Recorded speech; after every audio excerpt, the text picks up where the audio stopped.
میرے بھائیوں، آج ہماری مثال بھی کچھ ایسی ہی ہے کہ ہم نے اللہ اور اس کے رسول صلی اللہ علیہ وسلم کو بن دیکھے مانا ہے، اللہ کے حکموں کو بن دیکھے اپنی زندگیوں میں لائے ہیں، اللہ کے نبی کے طریقوں کو بن دیکھے اپنی زندگیوں کے اندر لائے ہیں، لیکن جب موت کے وقت اس لیے ہم بن دیکھے لائے ہیں، ایمان لائے ہیں، اس لیے جنت بڑی سستی ہے، لیکن جب موت کے وقت آخرت کی نشانیاں دیکھ لیں گے تو اس وقت اس کی قیمت ہم سے ادا نہیں ہو سکے گی۔ قرآن کریم کے اندر ارشاد ہے یود المجرم لو یفتدی من عذاب یومئذ ببنی وصاحبتہ واخیہ وفصیلتہ التی تؤویہ ومن فی الارض جمیعا ثم ینجی۔ قیامت کے دن ایک گنہگار بندہ، ایک سزاوار بندہ، ایک مجرم یہ تمنا کرے گا کہ کاش میں دنیا کے اندر اپنی سزا کے بدلے اپنے بیٹے بھی قربان کر دیتا، اپنے خاندان کو قربان کر دیتا، اپنی بیوی بچوں کو قربان کر دیتا، حتیٰ کہ دنیا کے اندر جو بھی کچھ میرے پاس تھا سب کچھ اللہ کے راستے میں قربان کر دیتا، لیکن میں جہنم سے بچ جاتا۔ قرآن کریم کے اندر آگے ارشاد فرمایا کلا، ہرگز نہیں، جو دنیا کے اندر تم نے اعمال کیے ہیں، جو دنیا کے اندر تم نے کارنامے انجام دیے ہیں، اس کا نام اعمال تو تمہیں مل کر رہے گا اور اس کی سزا تو تمہیں بھگتنی پڑے گی۔ میرے بھائیوں، یقیناً اللہ رب العزت ہر انسان کو آزماتے ہیں۔ آج ہمارے اوپر پریشانیاں ہیں، یہ پریشانیاں نہیں بلکہ ہم آزمائشوں میں مبتلا ہیں، آزمائشوں کے شکار ہیں۔ جو ان آزمائشوں کے اندر کامیاب ہو جاتا ہے اللہ رب العزت کے ہاں ان کا ایمان بڑا مضبوط ہے۔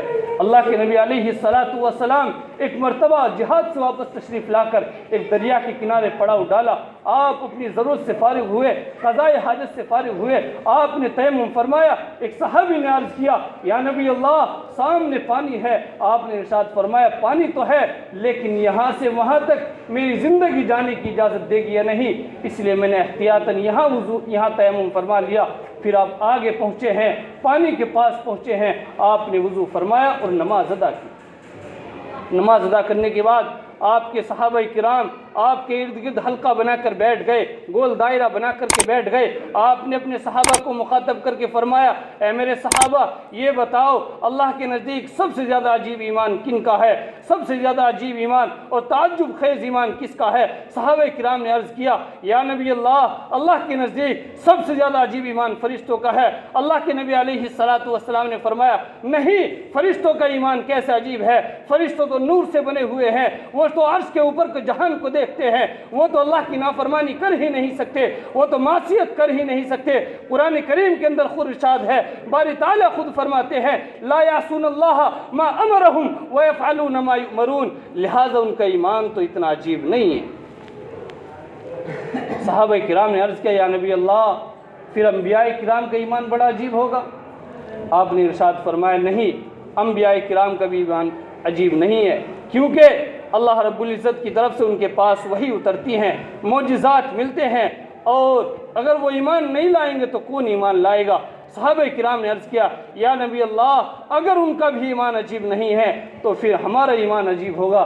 یعنی صحابہ کرام نے اپنے آپ کو مخاطب کر کے فرمایا کہ پھر ہمارا ایمان عجیب ہے، لیکن اللہ کے نبی علیہ الصلاۃ والسلام نے فرمایا نہیں، تمہارا بھی ایمان عجیب نہیں ہے، تمہارا بھی ایمان تعجب میں ڈالنے والی چیز نہیں ہے، کیونکہ تم نے میرا دیدار کیا ہے، تم نے مجھے دیکھا ہے، تم نے قرآن کو اترتے دیکھا ہے، تم نے فرشتوں کو اترتے دیکھا ہے، تم نے اللہ کی مدد اور نصرت دیکھا ہے۔ جب تم نے اتنی ساری بشارتیں اور اتنی ساری مدد و نصرت، اتنی ساری اللہ کی طرف سے مدد دیکھ لی تو پھر تمہارا ایمان بھی عجیب نہیں ہے۔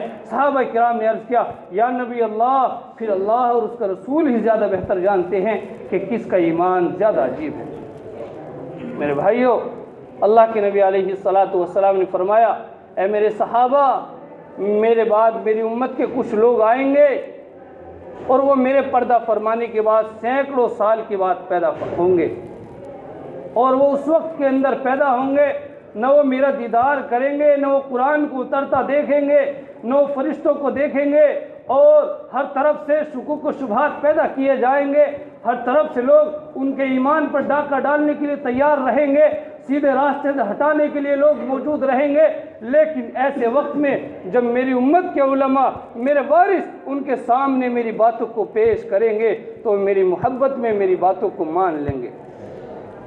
اے میرے صحابہ، ان کا ایمان بڑا عجیب ہے، تو اللہ کے نبی علیہ السلام نے میرا اور آپ کا ایمان عجیب قرار دیا، اس لیے کہ ہم نے اللہ کو نہیں دیکھا، اللہ کے نبی کا دیدار نہیں کیا، قرآن ہمارے سامنے نہیں اترا، لیکن ہمارا یقین ہے جو بھی اللہ کے نبی نے فرما دیا، جو بھی اللہ نے فرما دیا وہ سچ اور برحق ہے، یہ ہمارا یقین ہے، ہمارا ایمان یہ ہے کہ اللہ ہی سب کچھ کرنے والی ذات ہے، غیر اللہ کے اندر کچھ بھی کرنے کی ہمت نہیں، کچھ بھی کرنے کی ذات نہیں، جو بھی کرنے والی ذات ہے وہ اللہ کی ہے۔ یقیناً میں اور آپ اپنے ایمان کو اگر بچا کر کے لے جائیں گے تو یہ ایمان ہمارا جنت میں جانے کا ذریعہ بن جائے گا، اگر ہم اپنے ایمان کو خراب کر کے چلے جائیں گے تو یقیناً میں اور آپ نقصان میں ہوں گے، اور وہاں کا پچھتانا، وہاں کا نقصان ہمیں کچھ کام نہیں دے گا۔ اس لیے اللہ رب العزت سے دعا کریں کہ اللہ رب العزت ہم سب کو اپنے ایمان کی حفاظت کرنے کی توفیق عطا فرمائے، کہنے سننے سے زیادہ عمل کی توفیق عطا فرمائے۔ وآخر دعوانا الحمدللہ۔